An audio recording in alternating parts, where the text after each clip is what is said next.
Olá, bom dia. Hoje é dia 9 de novembro de 2025, domingo. Louvado seja o nome do Senhor por este privilégio de estarmos juntos. O Senhor, em sua vontade soberana, nos concedeu a graça de uma noite de descanso e paz e nos permite despertar para esse novo dia, para que possamos viver de acordo com a vontade dEle, para a glória dEle. O texto da nossa devocional desta manhã encontra-se na primeira carta do apóstolo São Paulo, carta escrita à igreja que estava em Corinto, capítulo de número 11, a partir do verso de número 23 até o verso de número 26, onde o apóstolo São Paulo trata do assunto relativo à forma, ou melhor, à maneira, compreensão adequadas da celebração da Eucaristia ou da Ceia do Senhor. Eu leio esse trecho agora. Porque eu recebi do Senhor o que também vos entreguei, que o Senhor Jesus, na noite em que foi traído, tomou pão e, tendo dado graças, o partiu e disse: Isso ou isto é o meu corpo que é dado por vós. Fazei isto em memória de mim. Por semelhante modo, depois de haver ceado, tomou também o cálice, dizendo: Este cálice é a nova aliança no meu sangue. Fazei isto todas as vezes que o beberdes, em memória de mim. Porque todas as vezes que comerdes este pão e beberdes o cálice, anunciais a morte do Senhor até que ele venha. Este texto, escolhido por mim, em lugar daqueles registrados nos chamados evangelhos, Mateus, Marcos e Lucas, foi escolhido pelo fato de ser o texto mais antigo que temos no Novo Testamento, com o registro desta ocasião da celebração da Ceia do Senhor, da Eucaristia. Mas não foi Mateus que escreveu primeiro, não está lá. A colocação dos livros não é necessariamente em ordem cronológica. Então, esta carta do apóstolo Paulo é o texto do Novo Testamento mais antigo relativo ao registro desta celebração por parte de Jesus com seus discípulos. Daí o motivo de eu haver escolhido este texto. Primeiramente, a questão da nomenclatura, só para não termos dificuldade. Algumas maneiras de designar esta cerimônia, este ritual, ou esse rito, são usadas. Você tem, por exemplo, a ceia do Senhor, como o apóstolo Paulo fala aqui no capítulo 11, né? Quando vos ajuntais não é para celebrar a ceia do Senhor. A palavra comunhão também, estavam juntos no partir do pão e na comunhão, ou a comunhão do partir do pão. A Santa Ceia, essa não é necessariamente uma designação do Novo Testamento, você não tem esta designação específica. E Eucaristia, que é mais comumente usado no contexto das igrejas chamadas ortodoxas ou da igreja romana. Mas nós, protestantes, evangélicos, também usamos o termo Eucaristia, não há nenhum problema, não há nenhuma implicação teológica nesse sentido. Inclusive, quando o apóstolo Paulo usa aqui em 1 Coríntios capítulo 11, né, sobre Eucaristia, ele usa a palavra Eucaristissas, ou Eucaristissas, que quer dizer exatamente isso, dar graças. Então a Eucaristia nada mais é do que dar graças.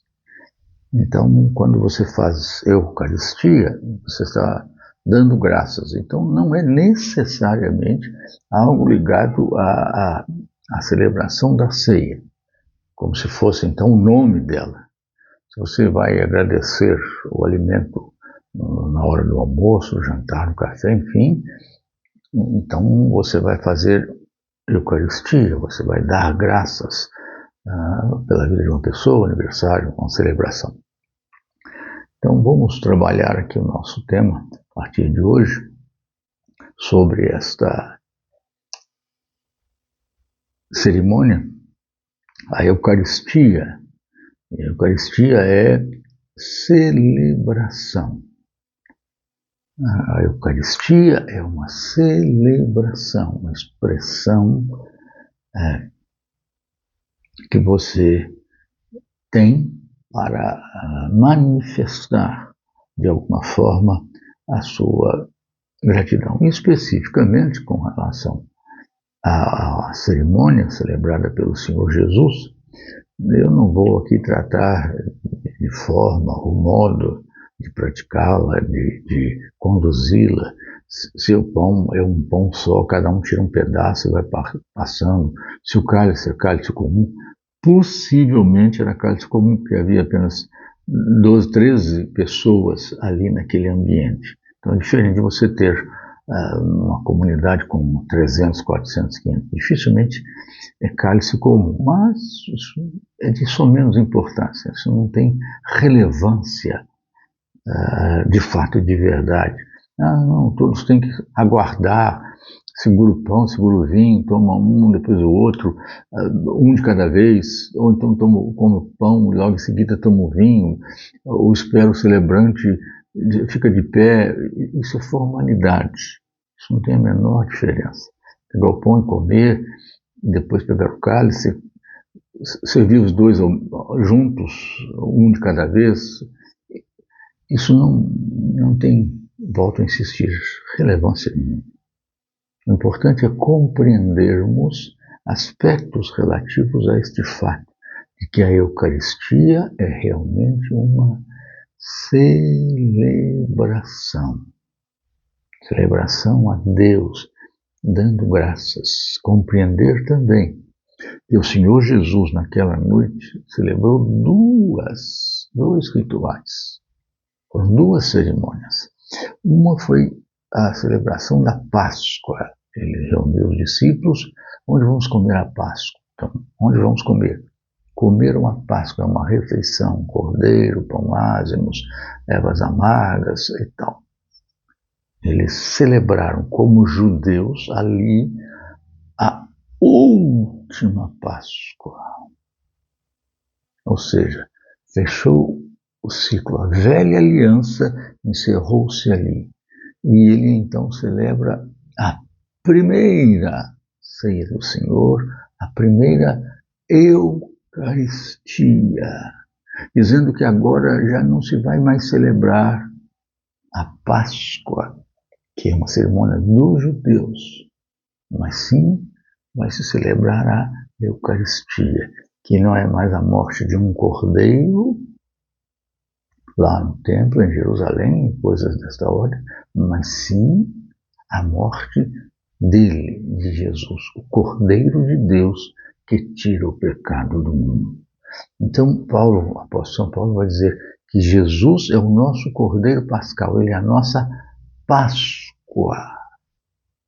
Então, a ceia do Senhor, naquela noite, é a segunda cerimônia que Jesus celebrou, sendo feita pela primeira vez para estar agora substituindo a velha celebração da Páscoa. Por isso ele diz que nós devemos celebrar com os asmos da alegria, com o novo vinho, a nova aliança, celebrando assim a realidade da morte do Senhor Jesus. Então, essa é a nossa palavra primeira sobre a Eucaristia, mas o mais importante sabemos que, de fato, é uma celebração de louvor, de gratidão, de expressão de ações de graças a Deus. Que Ele o abençoe e abençoe para que você tenha no seu coração sempre a celebração da gratidão a Deus pela salvação mediante a morte de Jesus, o Cordeiro de Deus, que tira o pecado do mundo. Amém? Amém.